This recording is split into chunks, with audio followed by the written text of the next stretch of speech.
Bueno, nosotros somos Aristizábal Jazmín, de Gorge Malena, Gómez Micaela, Romanelli Francisco y Valentina Walker.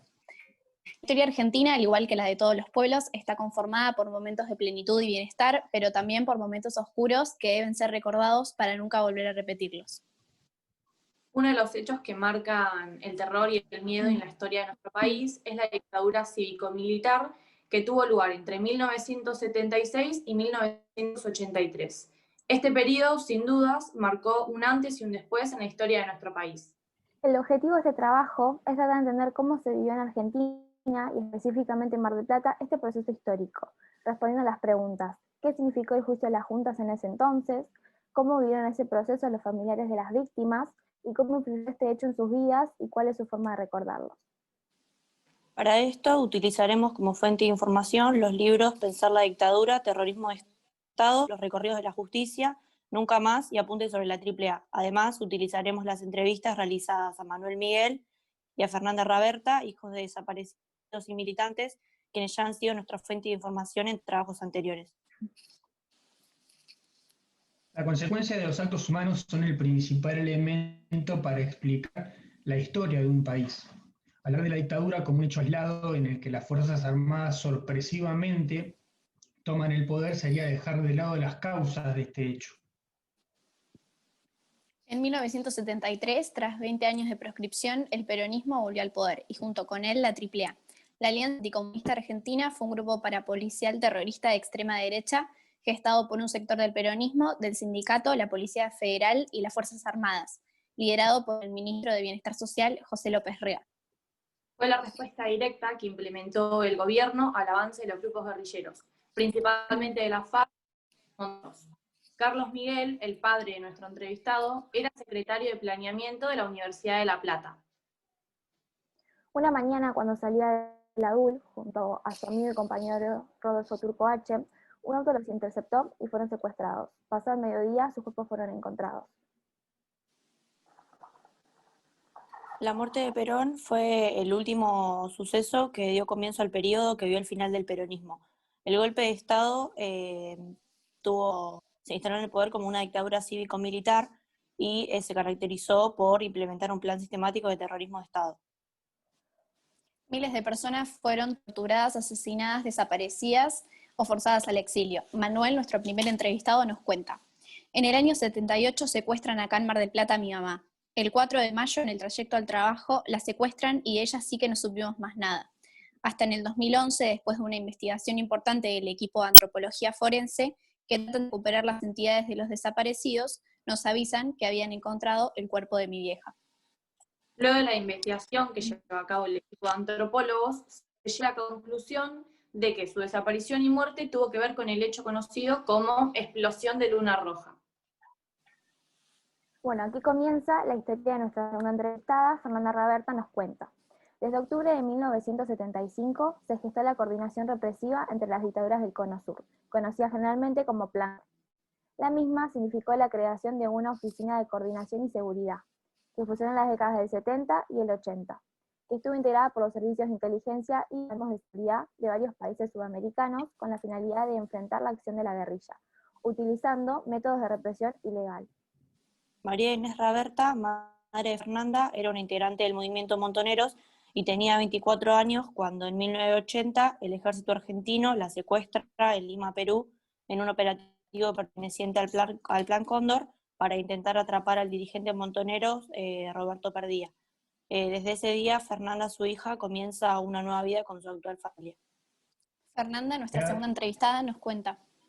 Siempre supe lo que me había pasado. A diferencia de otros hijos de desaparecidos que les robaron la identidad o los de otra familia, yo siempre tuve mi identidad y siempre supe quién era. Llegada la adolescencia decide comenzar a militar en el centro de estudiantes. Esta experiencia le permite encontrarse con otros hijos de desaparecidos de Mar del Plata y juntos forman la Federación de Estudiantes Secundarios, la cual fue un cambio muy importante para la vida de Fernanda, que en 1995 funda Hijos Regional Mar del Plata, donde exige memoria, verdad y justicia junto a madres y abuelas de Plaza de Mayo. Yo estaba segura de que en algún momento iba a haber un contexto en donde efectivamente en Argentina se pidiera por esos juicios, por juicios de lesa humanidad, y que iba a haber un poder judicial que tomara esa demanda de los ciudadanos y ciudadanas argentinas, expresa Fernanda. La Comisión Provisional por la Memoria afirma en su libro que luego de la dictadura los militares se oponen a la sanción de los responsables y a una investigación. Luego de que se promulgara la Ley de Pacificación Nacional en 1983, con el fin de garantizar la impunidad, se publica el denominado documento final o acta institucional, justificando lo sucedido en el marco de la guerra contra la subversión y el terrorismo. Las acciones cometidas fueron considerados como actos de servicio a la patria y por esto no condenables.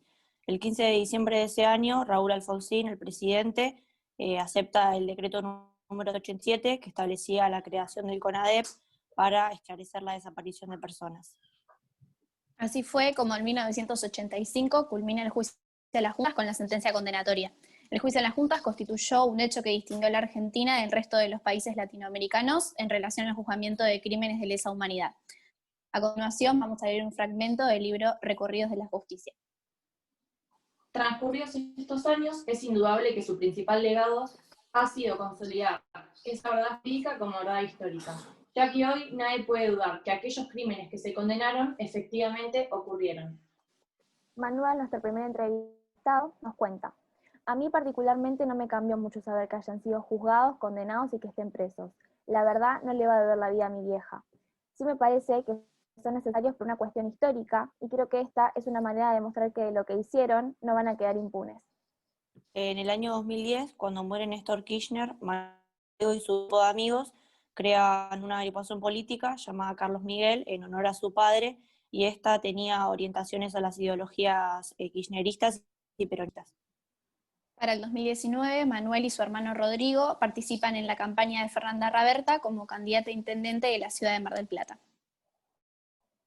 Como conclusión, podemos decir que al día de hoy sabemos que estos crímenes efectivamente ocurrieron y que a su vez el país está cargado de votación, sobre todo política. Manuel sostiene que los grupos guerrilleros tendrían que haber sido juzgados y no asesinados. Ambos entrevistados, al contar qué sintieron y sienten al momento de la sentencia, transmiten una sensación de alivio. Los juicios sirven sobre todo como hecho histórico para dar cuenta de que los responsables no van a quedar impunes.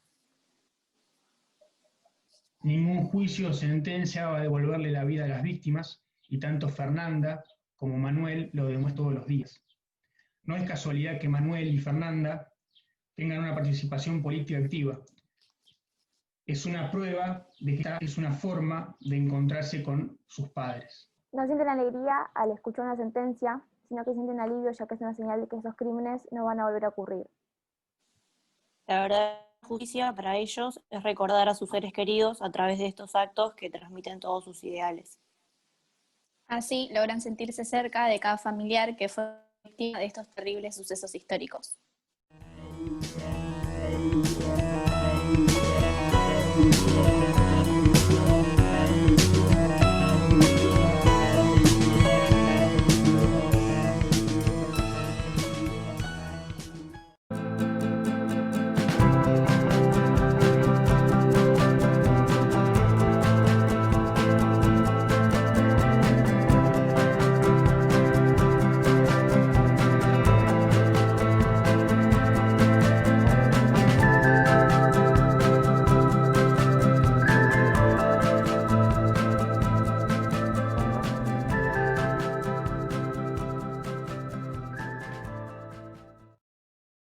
Nuestro trabajo se titula Pandemia en la Feliz, por de Marín y Juliana Heredia Maros, quien les habla, Leye Joaquín y Panciera Fabián.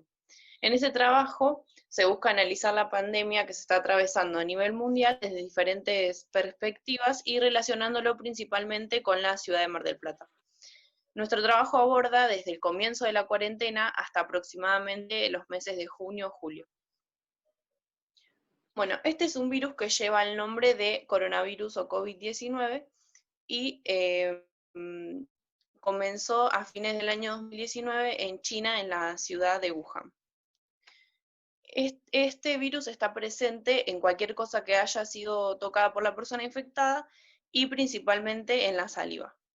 El 11 de marzo del año 2020, la Organización Mundial de la Salud reconoció esto como: se llama pandemia a la propagación mundial de una nueva enfermedad. El trabajo tiene como objetivo describir la situación de aislamiento social y preventivo obligatorio desde los primeros meses hasta mediados de junio, el cual comenzó el 19 de marzo de 2020. Buscamos datos e información a través de un cuestionario de Google hecho de forma de entrevista a alumnos de secundaria superior del Colegio Jesús Obrero y se reforzó con imágenes e información sacada de los diarios Infobae y La Capital. Las preguntas que quedaron en este trabajo fueron: ¿cómo afecta esta pandemia a nuestra ciudad y cómo esto afecta a nuestras familias?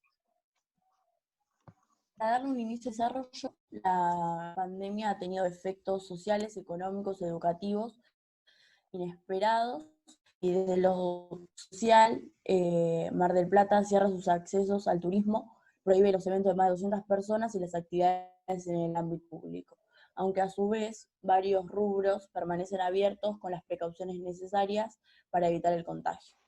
El diario La Capital, el 20 de marzo del 2020, nos informa: tránsito escaso y colectivos prácticamente vacíos.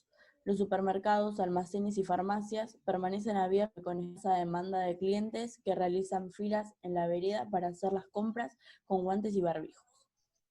Bueno, no todo es color de rosa. A partir de la implementación del aislamiento social preventivo y obligatorio, hubo lugares como las playas, lugares públicos, en donde la gente transcurría mucho, donde se empezaron a ver vacías.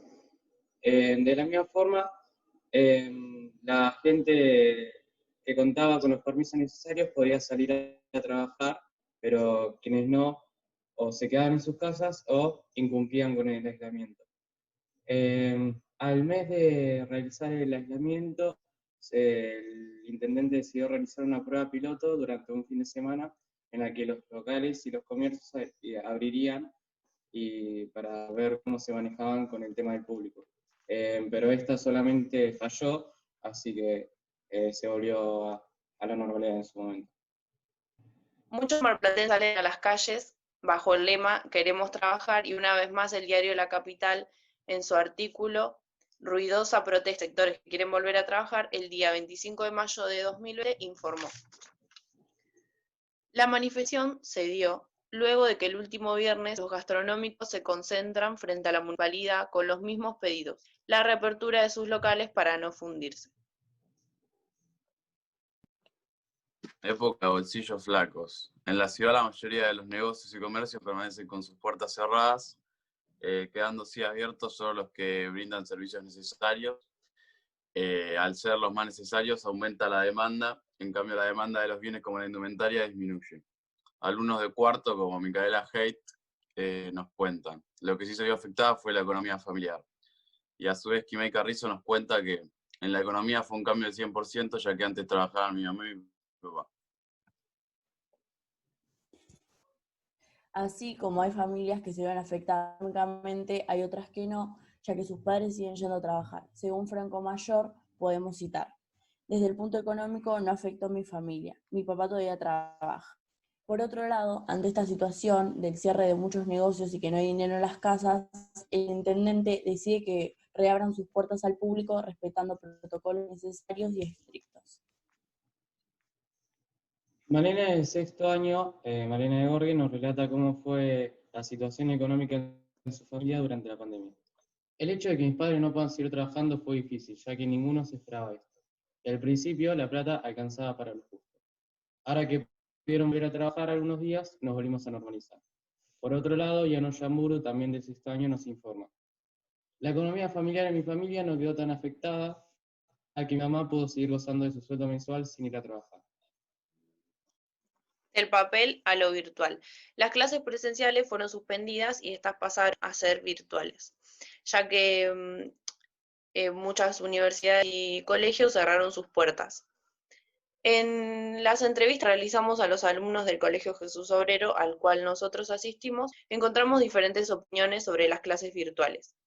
Por ejemplo, Micaela Haidt nos dice: me gustan, pero se me hace difícil a la hora de organizarme.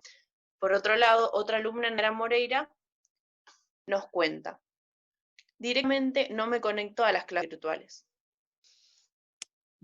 Sin embargo, Lucía del Cielo Bernaldez nos cuenta un poco la manera que utilizan profesores a la hora de enseñar. Nos dice: no tuve ninguna videoconferencia explicativa, ya que los profesores se manejan mediante videos, los cuales se ajustan con los trabajos prácticos. Los estudiantes de quinto también manifiestan su disconformidad con los horarios de las clases online, como Kimay Carrizo, quien nos dice: mi experiencia con las clases virtuales es bastante mala, ya que hacen las clases muy temprano y al tener el sueño cambiado no me uno. Sin embargo, Ainhoa Herrera y Solís nos cuenta una realidad diferente a las del resto. Con las clases virtuales no puedo participar de las videollamadas porque lamentablemente en mi casa no hay internet. Por lo tanto, tuve que hablarlo con los profesores. Por último, entre los alumnos del último año del secundario del colegio podemos encontrar experiencias similares. Yano Yambur expresa: los contenidos son claros, de 1 hora, y puedo liberarme de todas las dudas, al igual que en el colegio. Tamara Gómez, por otro lado, nos cuenta algo similar. Mis experiencias con las clases virtuales son buenas. Trato de organizar mis días y horarios y estoy siempre con las tareas al día. La educación es fundamental en tiempos de pandemia y también lo es el estar en contacto entre el alumno y el estudiante. Esta no es una tarea fácil, pero con esfuerzo se puede lograr. En el cómo cuidarse, las medidas de prevención recomendadas son lavarse las manos, mantener un distanciamiento físico y usar el tapabocas. La Organización Mundial de la Salud nos pide: queda en casa si te sientes mal, si tienes fiebre, tos y dificultad para respirar. Busca atención médica lo antes posible. Sigue las instrucciones de la autoridad de salud local. Los servicios esenciales como colectivos, remises y más son desinfectados a diario con lavandina diluida en agua, en su mayoría. Y las personas que trabajan en áreas referidas a la salud llevan un protocolo muy específico y muchas veces hasta pide que tengan el menor contacto posible con el exterior. Y esto es tanto que hay gente que ni siquiera puede ver a su familia. Debido a esto, nuestra entrevistada Luján Moreno nos cuenta que no ve mucho a su mamá, ya que esta trabaja en un hospital y prefiere mantenerse aislada para cuidar la salud de ella como la de su familia. Ella nos cuenta: ella me deja plata en el buzón. Como conclusión, vemos que el aislamiento social preventivo y obligatorio durante el tiempo en el que hicimos este trabajo sirvió para mantener baja la tasa de contagios y a su vez tener un cierto control sobre el virus y que esté todo más calmado. También se destaca que las medidas sanitarias tomadas fueron positivas. En cada caso, esta pandemia se fue tomada de diversas maneras y a cada uno le toca vivirla como puede. Por suerte, la educación se sigue llevando adelante de manera virtual, tanto en nuestro colegio como en los demás. Esta es una situación que quedará marcada en todos nosotros en un mundial. En nosotros que somos alumnos de sexto año y estamos terminando el colegio de una manera muy particular. Si bien realizar este trabajo nos costó más que existen, disfrutamos mucho de poder acercarlos a lo que estamos viviendo hoy en día. Y cabe destacar que la tecnología fue una salvación para poder seguir llevando a cabo una rutina. Por ejemplo, trabajar desde casa o seguir estudiando como nosotros hoy en día, que somos alumnos de sexto año. Desde ya, muchas gracias por habernos escuchado y esperamos que han entendido y les haya gustado.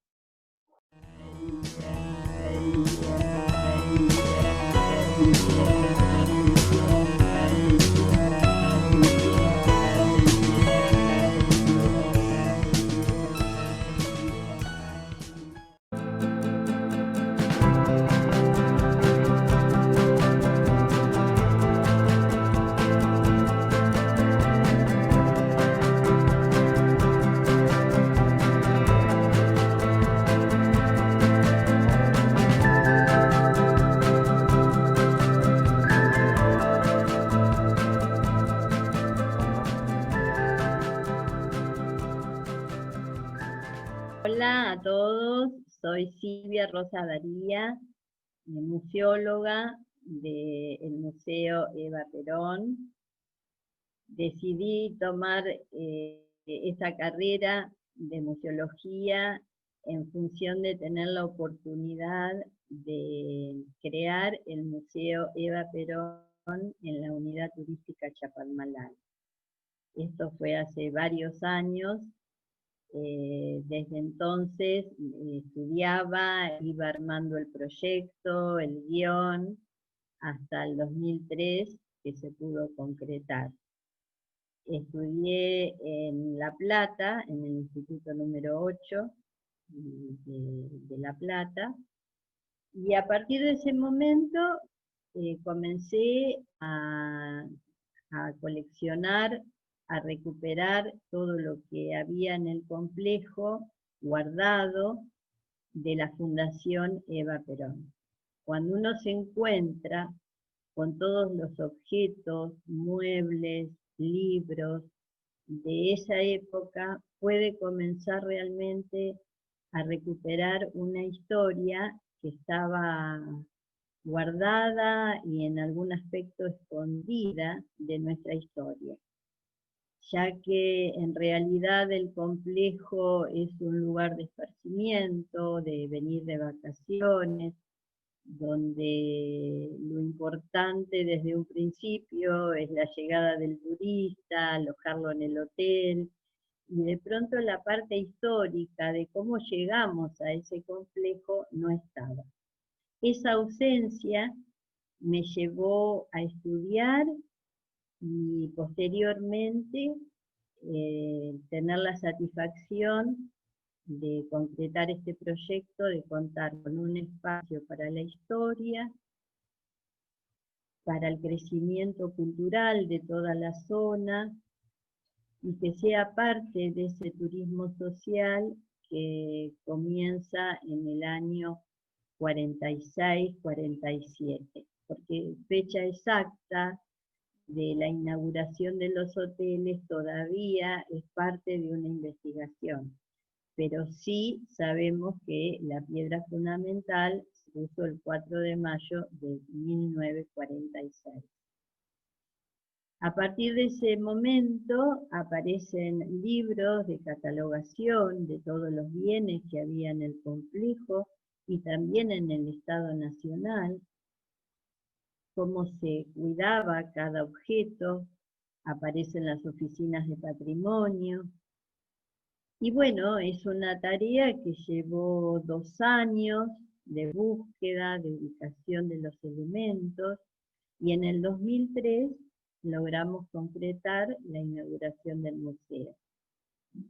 Lo que tiene de particular trabajar en un museo es que todos los días vamos incorporando objetos donados o encontrados de la época, lo que le da un movimiento permanente a la tarea.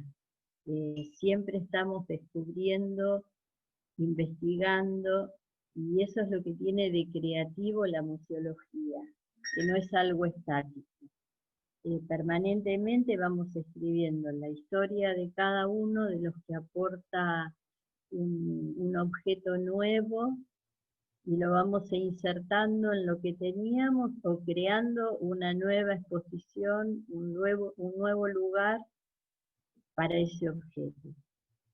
A partir de ese momento me encuentro abocada a esta tarea, que si bien fui empleada estatal durante 40 años y recorrí distintas áreas del complejo, mis últimos 15 años los dediqué a esta tarea de museología y de gestión, de dirección del museo. Hoy estamos todos, por supuesto, en casa, pero no por eso dejamos de trabajar en lo que es nuestra pasión, que es la historia, es la búsqueda de lo que sucedió y cómo lo vemos reconocido y plasmado en el día a día. Y bueno, y esta forma de comunicarnos actual, que es a través de una pantalla, también le da importancia a la tarea que realizamos de conocer nuestra historia, de una historia que tiene que ver con cada uno de nosotros. El complejo sigue teniendo la particularidad de ofrecer el turismo social. Siguen llegando todos los años niños de cada lugar, cada punto del país, con el fin de conocer el complejo, conocer la historia y en la mayoría de los casos conocer el mar, saber cómo es. Algo que un niño de Tilcara o del sur de nuestro país probablemente no tenga esa posibilidad. O sea que el fin, cual fue creado, sigue vigente y sigue siendo una necesidad de nuestra gente, un derecho que tenemos de conocer nuestra patria, recorrerla, saber cómo es, cómo nació, y esa es la función que cumplimos todos los años. Esperamos este año hacerlo, y si no, lo haremos de este modo, de modo virtual. Le invitamos a todos nuestros seguidores de Instagram, de Facebook, que nos sigan, que compartan con nosotros esta pasión por la historia y la museología. Y doy gracias a poder participar de este congreso, que va a hacer que nos conozcan un poquito más. Muchísimas gracias a todos. Daría, museóloga y autora de la creación del Museo Eva Perón en Chapadmalal. Todo el complejo turístico fue inaugurado en 1946 y recién, a 57 años de su inicio, pudimos crear un museo en la unidad turística para contar con un espacio cultural e histórico, con el fin de recuperar, conocer y poner en valor todo el patrimonio, tanto natural como arquitectónico, que nos dejara la Fundación Eva Perón. Ya hace 17 años que trabajamos en ese sentido y en el 2013 fue declarado Monumento Histórico Nacional por el Decreto 784. El museo se desarrolla en 3 ejes temáticos: el histórico, el turístico y el cultural. Se encuentra emplazado en el Paseo Costanero Sur, Presidente Ilía, en la ruta provincial 11, en el kilómetro 549, de la ciudad de Mar del Plata, en la provincia de Buenos Aires.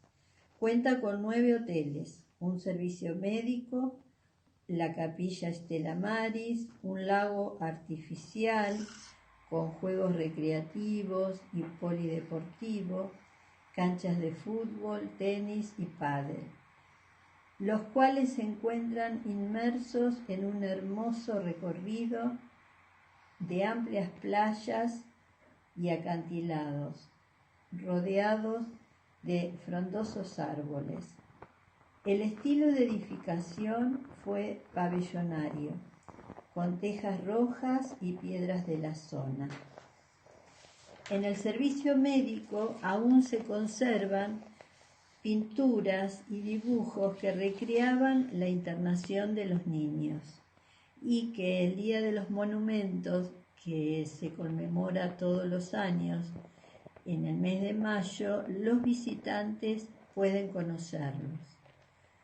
El museo está abierto todo el año, de lunes a sábado. Se pueden llamar por teléfono para hacer recorridos. Tenemos una caminata saludable con guías especializados que los llevan a recorrer todo el complejo y a contar su historia. Estoy muy agradecida de tener esta oportunidad para poder contar nuestro espacio histórico, cultural y turístico. Y bueno, los esperamos con el agrado de todo el personal para que nos visiten.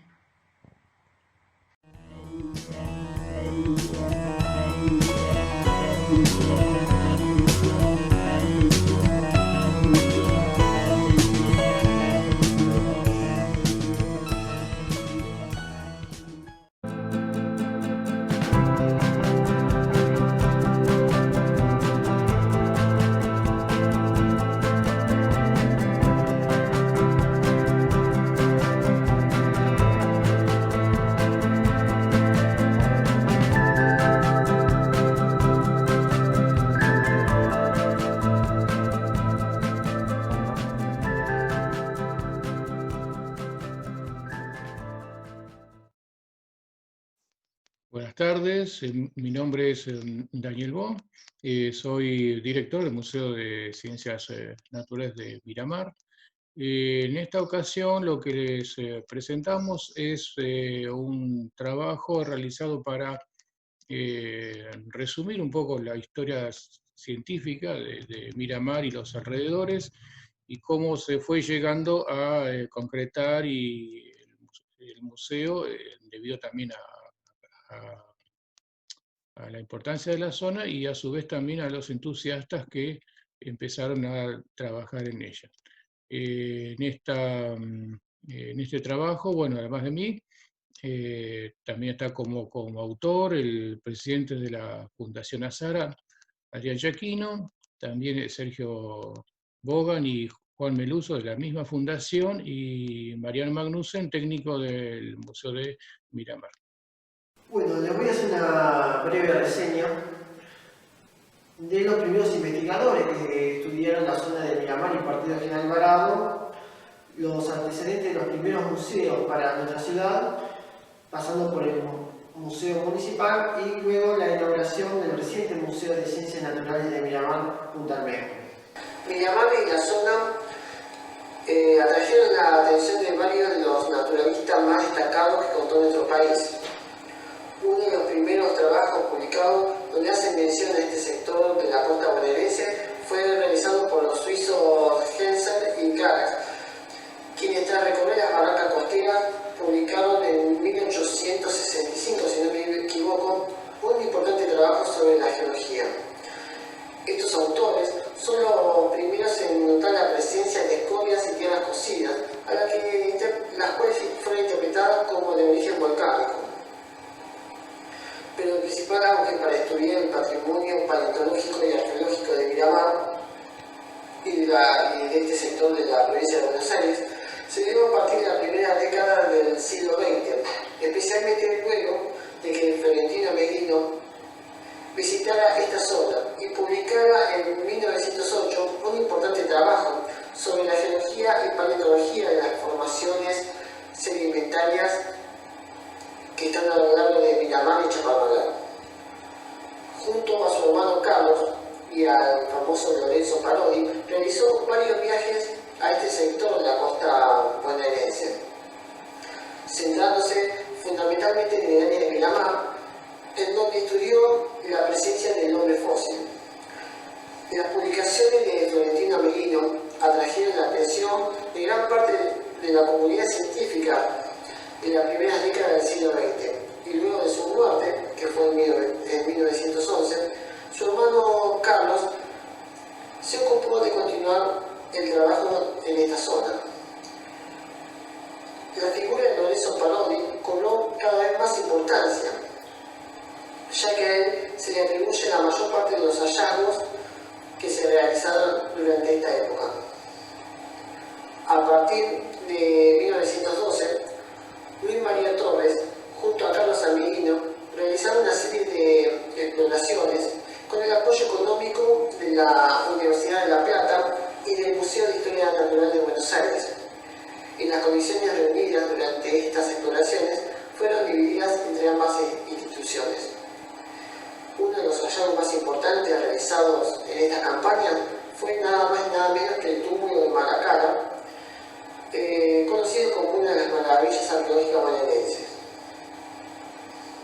Como mencioné anteriormente, estas investigaciones antropológicas en Miramar constituyeron un punto de gran interés para la comunidad científica, esencialmente en las primeras décadas del siglo XX.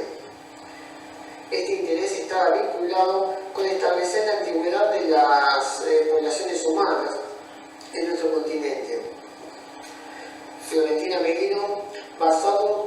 hallazgos realizados en Miramar y en otros puntos de la costa bonaerense propuso que el origen de la humanidad había sido en las pampas argentinas. Para ese entonces se contaba ya con varios hallazgos de artefactos líticos y restos humanos que sostenían esta teoría. Florentino Meguino, además de señalar las escorias y tierras cocidas que se encontraban en estos sedimentos terciarios, que recuerden que ya habían sido nombrados en 1865 por los investigadores suizos, a Meguino no les atribuyó un origen volcánico, sino como que eran restos de fogones realizados por el hombre prehistórico. A comienzos del siglo XX, José María Dupuy, que era hijo del cofundador de Miramar, asumió como su prefecto para ocuparse de la seguridad marítima de los bañistas que llegaban a Miramar todos los veranos. A la par de su trabajo, José María Dupuy destinó su tiempo libre a la búsqueda y recolección de material de historia natural, más o menos en el año 1912. Y posteriormente nos exponía en un local del edificio de la subprefectura, que estaba ubicado en la Rambla, que actualmente no existe. Esta exhibición se trató del primer museo que tuvo nuestra ciudad, pero su amistad con el viajero y naturalista Lorenzo Parodi hizo que se contactara con las más importantes personalidades científicas que tenía el país para esa época, de cual existe una interesante documentación en el archivo del Museo de Ciencias Naturales de Miramar. Tanto José María Dupuy como Lorenzo Parodi con frecuencia enviaban material de interés científico que descubrían o conectaban en esta zona.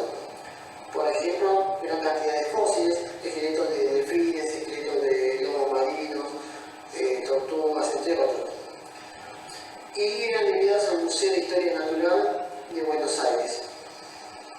Y de esta manera también recibieron a los naturalistas más importantes de este museo y del Museo de la Universidad Nacional de La Plata. Bien, hasta aquí les explicó Mariano lo que es la historia científica de Miramar y la zona.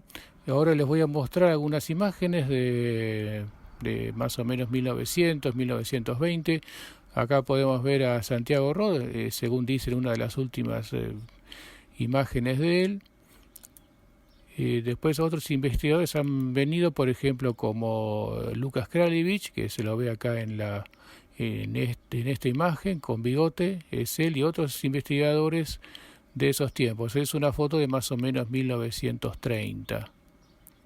Y después, bueno, vamos a seguir viendo otras imágenes. Esto, por ejemplo, es el cráneo del arroyo La Tigra, que es unos restos encontrados en 1888, 1889, en Mar del Sud. Si bien se lo conoce como el cráneo de Miramar, en realidad debería haber sido el cráneo de Mar del Sud. Bastante particular la forma, eso es uno de los cráneos con los que trabajó Ameguino. Acá tenemos la imagen de Carlos Ameguino. Carlos era el que hacía los trabajos de campo cuando Florentino hacía más los estudios de gabinete. Era una especie de, diríamos, naturalista viajero, así que recorrió medio país buscando fósiles para su hermano. Después la imagen que sigue, bueno, es un artículo periodístico con la polémica de los restos encontrados en la zona. En los periódicos hubo varias ediciones y durante varias veces aparecieron estas noticias. Este señor acá es Lorenzo Parodi, que junto a Carlos Ameguino también recorrían la costa, tenía una pequeña quinta acá en Miramar y era un inmigrante genovés muy hábil y también muy diríamos sacrificado, porque también recorría toda la zona y con los fríos de la zona patagónica y la costa bonaerense también sería bastante útil con sus trabajos.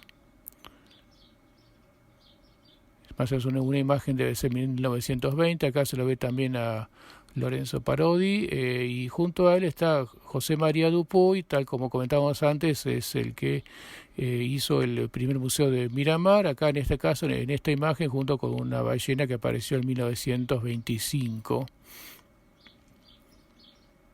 Como verán, era un animal bastante grande.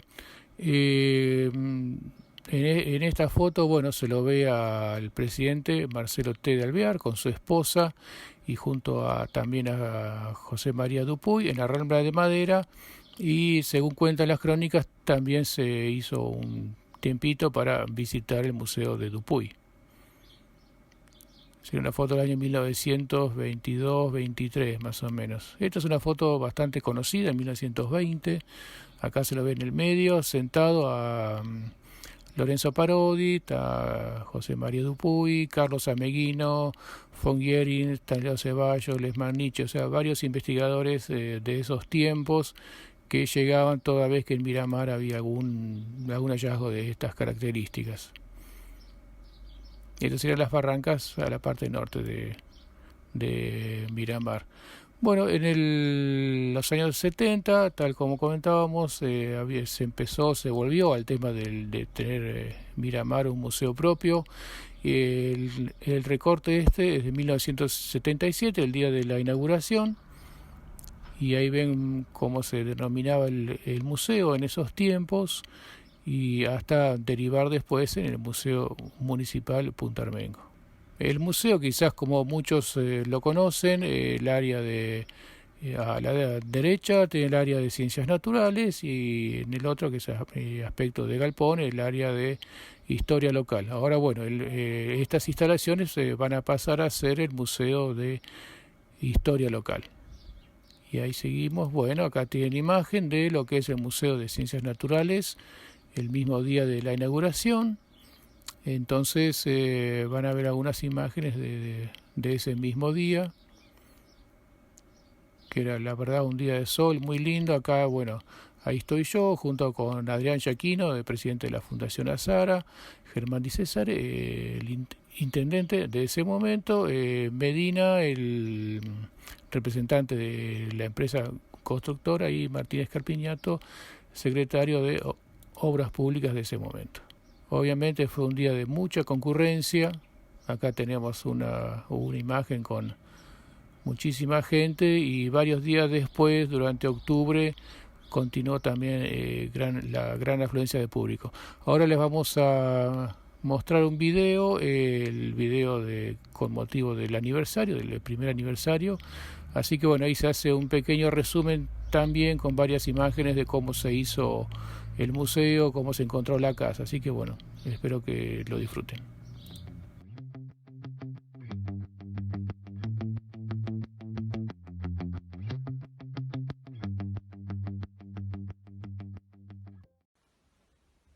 Cuando estaba en funciones dentro del municipio, desde antes de ocupar la intendencia, cada vez que me acercaba a nuestro museo y miraba realmente el valor que teníamos en piezas arqueológicas y paleontológicas, veía que no era el lugar adecuado para poder exponer y para poder demostrar todo el valor que teníamos cultural, para investigación inclusive.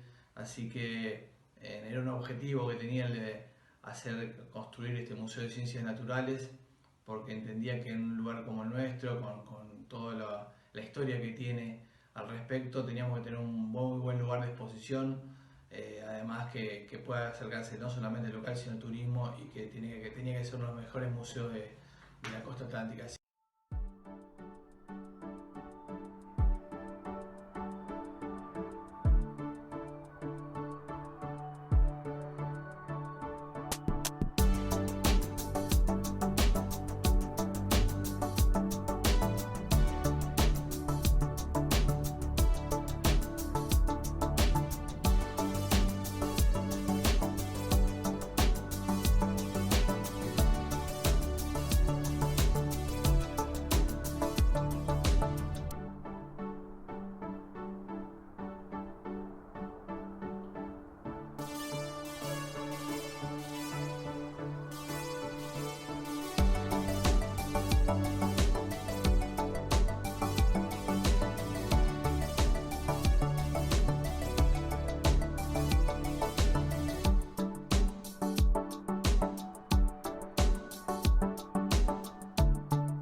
20 de septiembre de 2019 se creó el Museo de Ciencias Naturales de Miramar Punta Armengo. Fue un proyecto posible gracias al interés de la Municipalidad de General Alvarado y el acompañamiento de la Fundación Azara.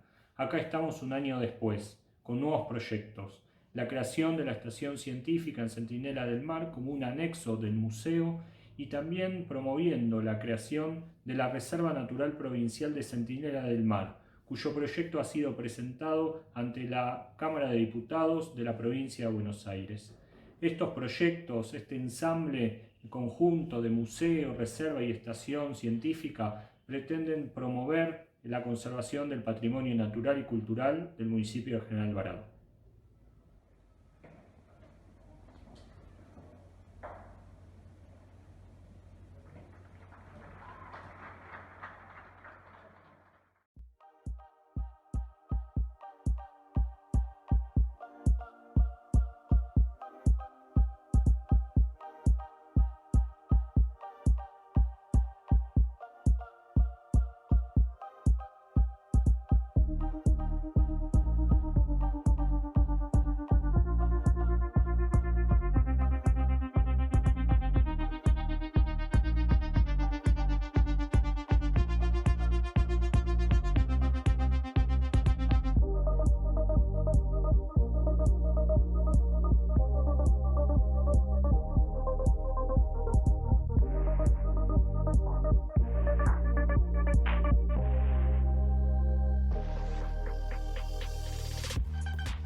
Estamos cumpliendo un año de la inauguración de este Museo de Ciencias Naturales.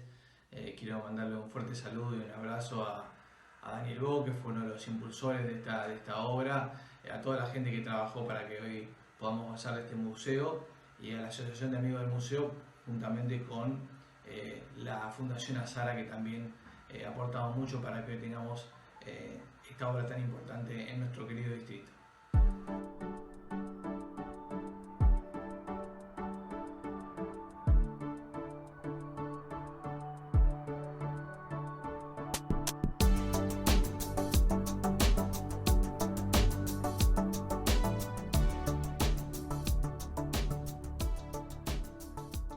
Bien, así es como fue esta historia. Hemos resumido un poco la importancia científica de la zona, el desarrollo de los primeros museos y, bueno, y finalmente hemos llegado hasta la fundación del Museo de Miramar.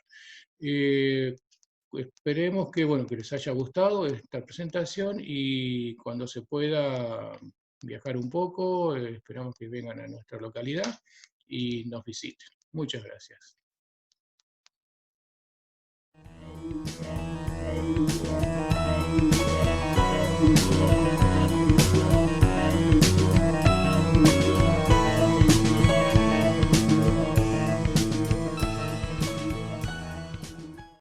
Gracias amigos por participar de esta nueva jornada del 31º Congreso de Historia Regional Dr. Juan Héctor Jara, que organiza anualmente el Gabinete Marplatense de Estudios Históricos Regionales. Los invitamos a participar mañana a partir de las 17:15 de la quinta y última jornada de este 31º Congreso de Historia Regional.